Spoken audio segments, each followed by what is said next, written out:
Hi YouTube and welcome back to the channel. Now over 2 years ago, possibly even 3 years ago, when I started this channel, I had no idea what I was really doing, but I kicked off the channel just recording myself on Microsoft Teams, recording my screen and going through an analogy I'd thought up to help people like you explain and understand the concept behind Snowflake's architecture. And that analogy was called the Snowflake Mailroom, and that got a lot of love. It's my second most watched video on the channel, and even though I just cobbled it together just with what I had available, and I didn't know where that journey would take me. And it's been on my mind for some time. Now I've got a little bit better audio visual setup. Hopefully you're not getting too much echo from this room I'm in. But I'm going to go old school for the flip chart, because there's another video, and I'll put a banner up in the screen above, another video I did, which is the most watched one, which was all about what is data build tool, or DBT. And I really like using the flip chart because it just makes it more interactive. It's much more better for me to engage with you as an audience rather than using a slide deck in a screen. So revamped for the end of 2023 is the Snowflake Mailroom. So at the bottom here, we've got the database storage layer. Now in here, when your data is loaded into Snowflake, a few things happen. It's encrypted, it's compressed, and it's divided up into these very thin layers of storage known as micro partitions. Now, data comes in here, and this is very much like parcels and envelopes and letters arriving at a mailroom.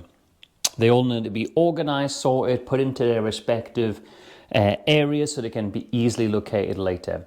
So Snowflake tracks where all your data goes in these micro partitions using metadata.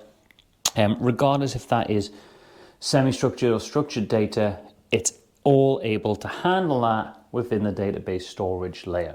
And so in effect then, this is our mailroom itself. Parcels of all different shapes and sizes come in here, and they find their location that they need to go in. Next up, let's talk about query processing. So query processing is all about the mechanism to retrieve data, retrieve the letters and parcels from here, and deliver them to the calling user or calling application within Snowflake. And so what we need for that is Snowflake has something called virtual warehouses. And they come in a range of sizes: extra small, small, medium, large, and so on, known as t-shirt sizes. So let's say this is a medium one here. And again, the analogy works very well, because this is like the delivery mechanism that you need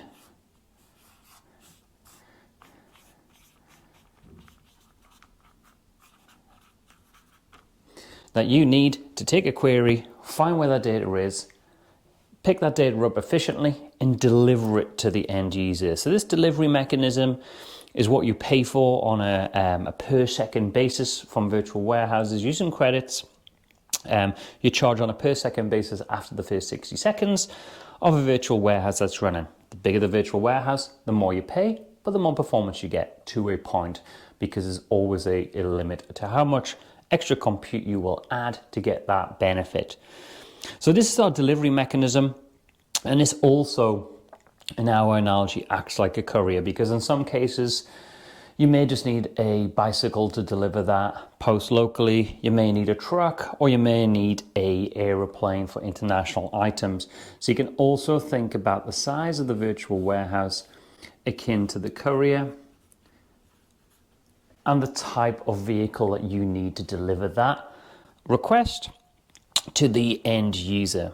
Now in here, there's some letters that we get all of the time for some businesses. Let's say they get a constant stream of letters to the same address all of the time. We know what that looks like. We know where it needs to go. So in that case then, we want to put that somewhere for really fast and rapid retrieval without spending too much time to take that to the addressee. So in this case, we're going to put it in a special location, and that's going to be called the cache.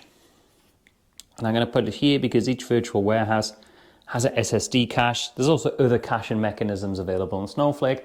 I won't get too much into detail in that here, but essentially for those frequently received items that we need to deliver, we're going to hold and store them in the cache.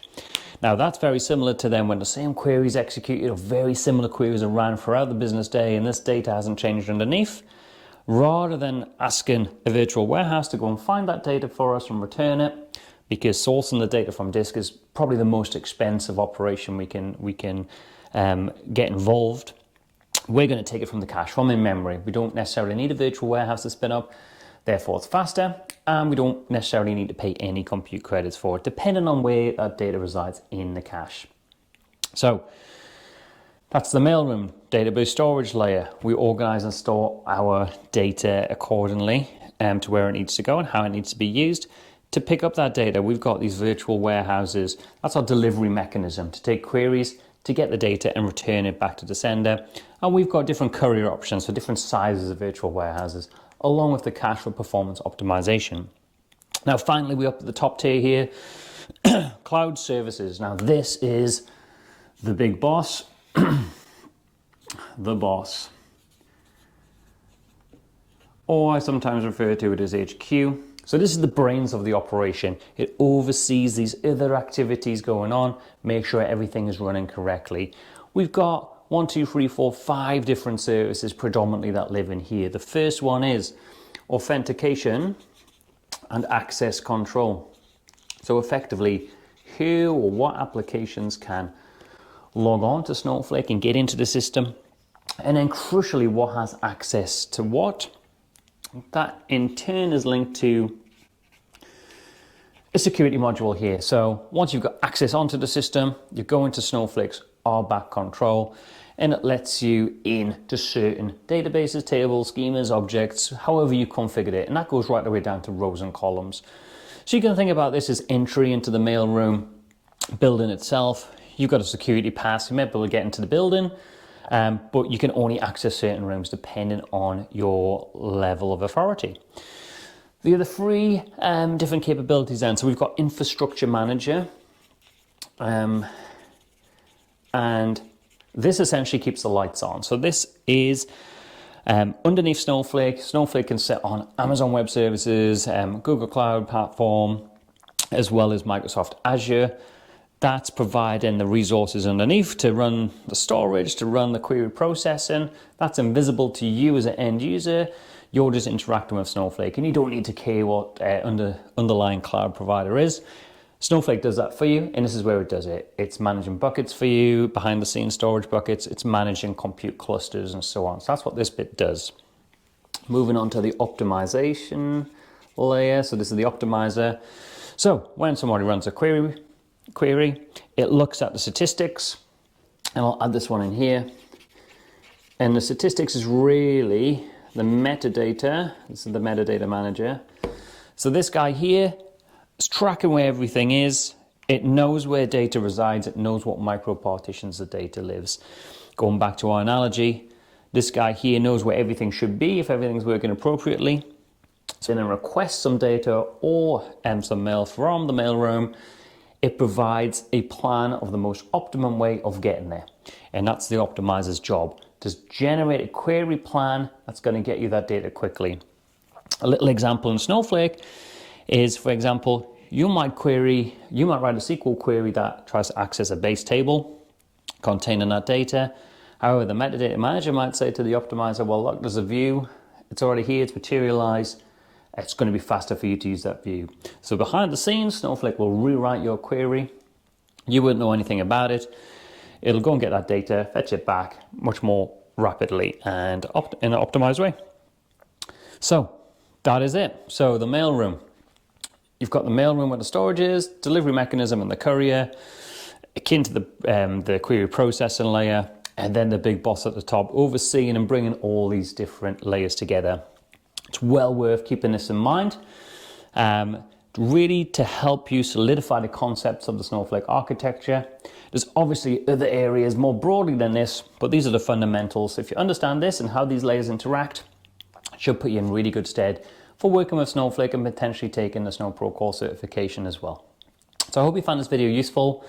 A real pleasure to bring this to life for 2023 for you guys, certainly for your existing subscribers and for any new ones. If you found this video useful, please like, please subscribe. New videos coming very soon.